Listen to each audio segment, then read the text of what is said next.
En 1955, à Kelly, dans le Kentucky, à 150 km au nord de Nashville, vivait une paisible communauté de fermiers. Durant la nuit du 21 août, à la lisière de la campagne de Kelly, une dizaine de personnes ont fait une étrange rencontre avec des extraterrestres.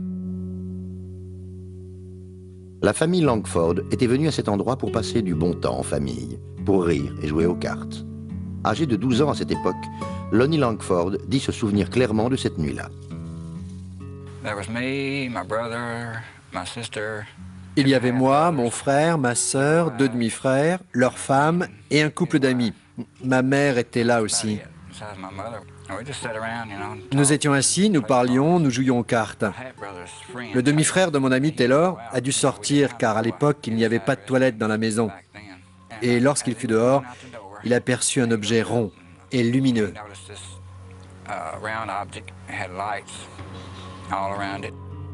L'invité des Langford a couru en direction de la maison pour raconter ce qu'il venait de voir. Ils ont tous cru à une blague. La partie de cartes ne fut pas interrompue pour autant. Finalement, ils allèrent tous dormir. Tous, sauf la mère de Lonnie. Elle était restée là, debout, avec ses grands yeux ouverts, regardant à travers la fenêtre du salon. Et elle vit ce petit objet planté là. Elle se mit à crier. Ils sautèrent tous de leur lit, tandis que la mère de Lonnie se saisit d'un fusil de chasse. Il a vu ces créatures d'environ 1 mètre, aux pieds et aux oreilles palmées, avec de grands yeux. Les mains étaient palmées aussi. Elles étaient argentées de la tête aux pieds. Elles ne faisaient aucun bruit, aucun son. Elles ne parlaient pas. Elles étaient plantées là, je ne sais pas pourquoi. Tous fixèrent ces créatures flottant dans l'air pendant que les frères de Lonnie leur tiraient dessus. Ils disaient que les balles heurtaient les extraterrestres, mais qu'aucun d'entre eux n'en paraissait affecté. Ces étranges créatures reprenaient leur forme initiale. Ils étaient intacts. On était tous affolés et on a commencé à crier dans tous les sens. Le frère de Lonnie sortit de la maison avec son fusil. Il venait juste de sortir lorsqu'un extraterrestre l'attrapa par les cheveux. Il a réussi à se libérer et il lui a tiré dessus. À en croire l'histoire de Lonnie Langford, sa famille et lui étaient terrifiés de voir ces êtres rutilants encercler leur maison. Lorsque ses frères manquèrent de munitions, ils brandirent leurs lampes électriques. Les rayons lumineux scintillaient dans le ciel, et la famille fut surprise de constater que ces créatures argentées se dissipaient dans l'obscurité. Ils n'ont pas essayé de nous faire mal, ils n'ont pas essayé de nous brusquer. Je pense qu'ils avaient plus peur de nous que nous d'eux. Vous voyez, j'avais peur, j'avais réellement peur.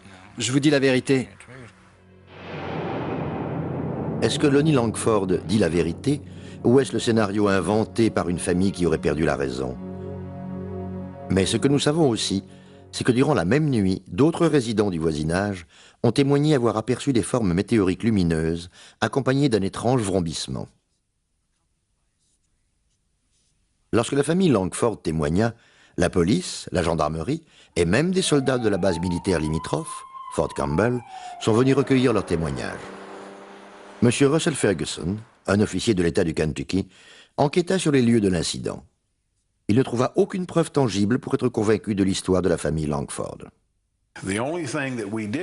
La seule chose que nous ayons trouvée là-bas, c'est une famille complètement perturbée, choquée, et qui jurait que des petites créatures argentées, aux grands yeux et avec de grosses têtes, avaient tenté de s'introduire dans leur maison. Monsieur Philippe Imbrogno, professeur de sciences, jugea que l'histoire de la famille Langford était incontestable. Il pense qu'ils avaient effectivement pu rencontrer des extraterrestres. C'est le genre de situation qui est très convaincante, parce que dans ce cas, vous avez une famille qui ne se soucie guère des ovnis. Et tout à coup, ces êtres viennent sur leur terrain. Ils leur tirent dessus, etc. Depuis ce jour, ce genre de témoignage m'a convaincu que nous devrions reconsidérer, de temps en temps, le fait que des extraterrestres puissent se poser sur cette planète et tenter de rentrer en contact avec notre société. Durant la période où les Langford eurent cette apparition, au milieu des années 50, les Américains des 4 coins du pays furent captivés par l'espace. Une nouvelle vague de films de science-fiction naquit à Hollywood.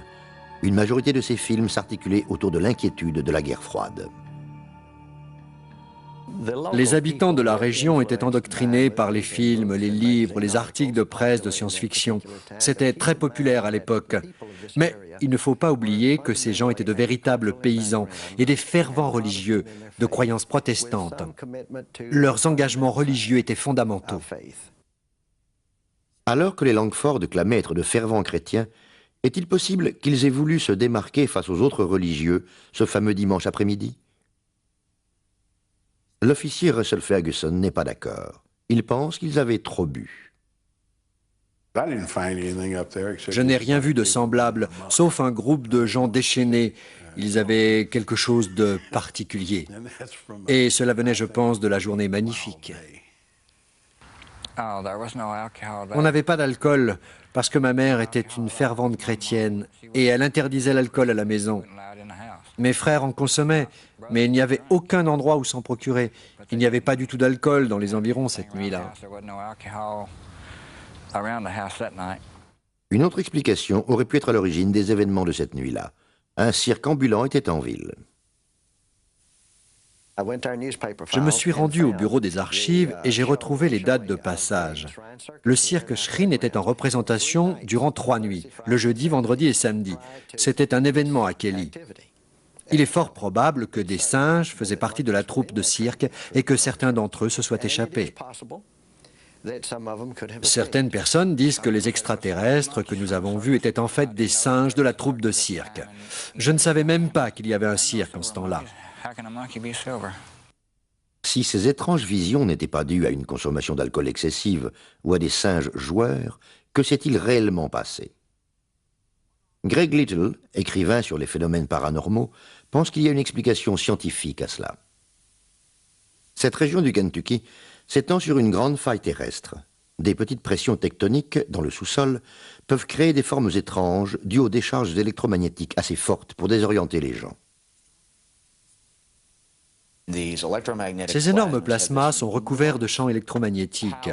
Lorsqu'une personne entre en contact avec ces champs, cela crée une interaction biochimique avec le cerveau. Cette action produit de la sérotonine, une substance biochimique identique à une drogue hallucinogène appelée diméthyltryptamine qui, pendant 30 minutes, procure les mêmes effets qu'une dose de LSD. Donc, si vous êtes en état de somnolence avec une dose de LSD, comment appelleriez-vous ces visions? Un rêve. Rêve? Cauchemar? Peu importe, si quelqu'un est vraiment sûr de l'exactitude des faits qui se sont déroulés durant cette nuit estivale de 1955. Je ne sais pas pourquoi les extraterrestres sont apparus devant moi. Peut-être qu'ils passaient simplement au-dessus de nous et que quelque chose a attiré leur attention et qu'ils voulaient descendre et j'en ai aucune idée. Pourquoi pensez-vous que Dieu a créé toutes ces autres planètes et toutes ces autres lunes et tous ces autres soleils et a seulement créé la vie sur une seule d'entre elles et pas sur les autres? Je me pose la question suivante. Si vous aviez la possibilité d'aller sur Mars, sur le Soleil, ou n'importe quelle autre planète, et que vous reveniez sur Terre avec toute cette technologie dont vous avez bénéficié, il est évident que vous ne reviendrez pas à Kelly dans le Kentucky. Alors que nous avons la capitale et d'autres grandes villes. Non, je ne pense pas. Lonnie Langford et sa famille n'ont pas été à la rencontre des extraterrestres. Selon leur récit, ce sont les extraterrestres qui sont venus à eux et la famille Langford a été prise au dépourvu.